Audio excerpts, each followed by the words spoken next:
Halo, 大家好，我叫 Nico。Di video kali ini kita akan lihat penggunaan angka dalam 3 hal, yaitu pertama untuk menyebutkan jumlah barang, dan yang kedua untuk mengucapkan angka-angka, misalnya ketika kita mau menyampaikan nomor handphone kita.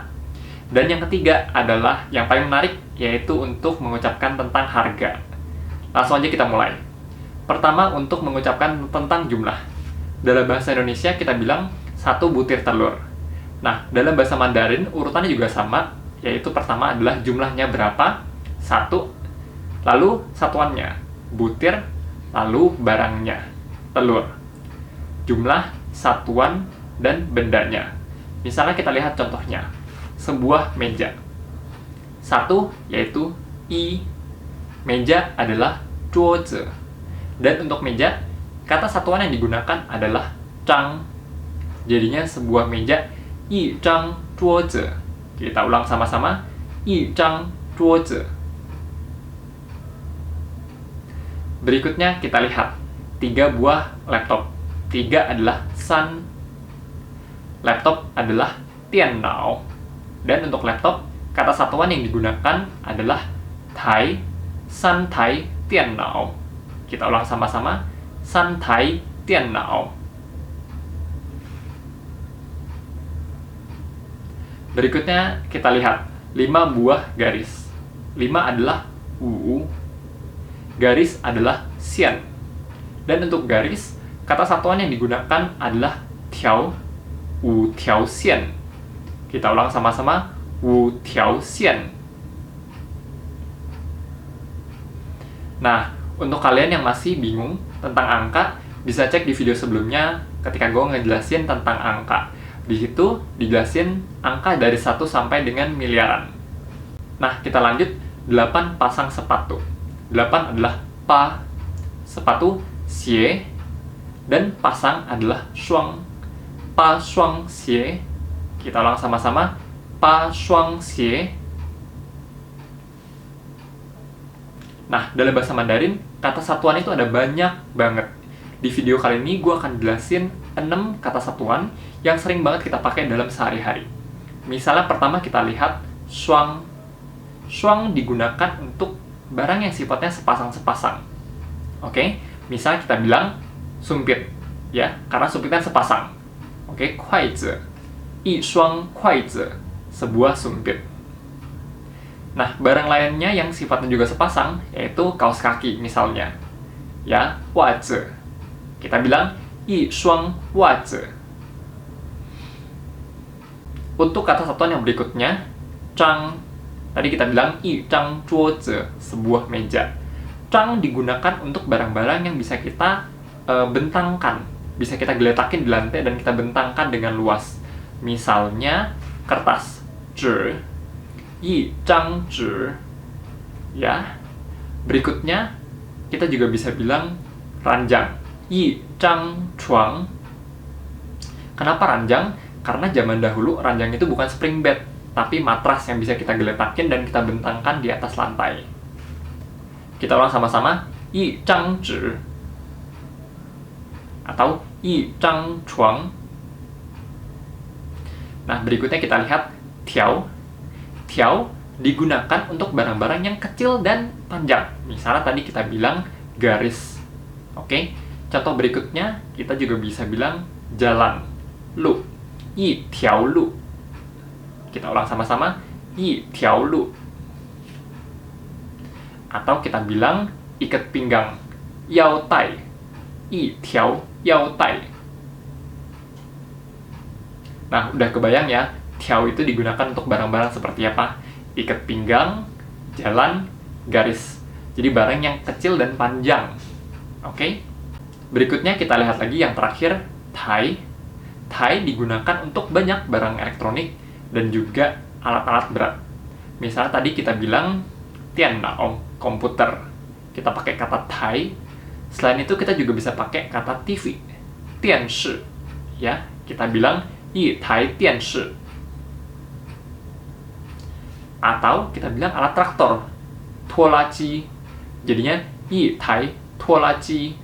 Kita ulang sama-sama, 一台拖拉机. Nah, jadi udah kebayang ya, barang-barang seperti apa yang bisa menggunakan kata shuang, zhang, tiao, tai. Nah, ini adalah 4 contoh kata satuan yang cukup sering kepake. Berikutnya, gue akan sharing kata satuan yang cukup general, yaitu ke. Biasanya, kalau gue bingung kata satuan apa yang bakal dipakai, gue akan langsung pakai aja ke. Misalnya kita lihat, ke bisa dipakai untuk orang. Yi ke ren, kita sama-sama, yi ke ren. Bisa juga dipakai untuk karakter, ya, zi. Misalnya ditanya, namamu ada berapa karakter? Gitu. Nama gue kan Huang Jiaping, ada 3 karakter. San ke zi. Berikutnya kita lihat lagi negara. Guojia. Misalnya ditanya, ASEAN ada berapa negara? Kita bilang 10 negara. 10个国家. Kita lihat lagi contohnya apel, 苹果. Ya, 苹果. Nah, dari contoh-contoh ini kelihatan bahwa ke itu cukup general dan umum. Hampir semua barang bisa kita pakaiin kata ke. Tapi ingat, ke adalah untuk barang. Nah, kalau untuk manusia, untuk orang, kita pakai kata wei. Misalnya kita bilang guru, 老师, 一位老师. Kita ulang sama-sama, 一位老师. Atau kita bilang seorang presiden, 一位总统. Kita ulang sama-sama, 一位总统. Atau murid, 学生, 一位学生.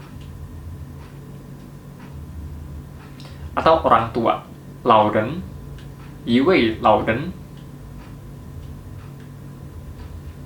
Nah, jadi kelihatan untuk barang-barang kita bisa pakai kata ke, dan untuk orang atau pekerjaan kita bisa pakai kata wei. Nah, ini adalah 6 kata satuan yang sering kita temui sehari-hari. Selain itu masih ada banyak banget kata satuan lainnya. Dan untuk bisa paham kata satuan mana yang digunakan, kita harus banyak berinteraksi dengan bahasa Mandarin. Nah, berikutnya kita lihat penggunaannya. Misalnya kita ke toko buah, kita ditanyain, mau apelnya berapa nih? Kita bilang, saya mau 3 buah. Kita bilang, 我要3个. Kita ulang sama-sama, 我要3个. Nah, berikutnya, misalnya kita lagi ada di suatu perlombaan, ada pengumuman, 2位选手请见. 选手adalah kontestan. 请 artinya silakan, 进 artinya masuk. 2位选手请见. 2 orang kontestan silakan masuk. Kita ulang sama-sama, 2位选手请见. Atau selain jumlah angka, kita juga bisa pakai kata tunjuk. Misalnya kita bilang, 这位老人很健康. 健康 artinya sehat. Ya, 这位老人很健康. Orang tua ini sangat sehat. Kita ulang sama-sama, 这位老人很健康.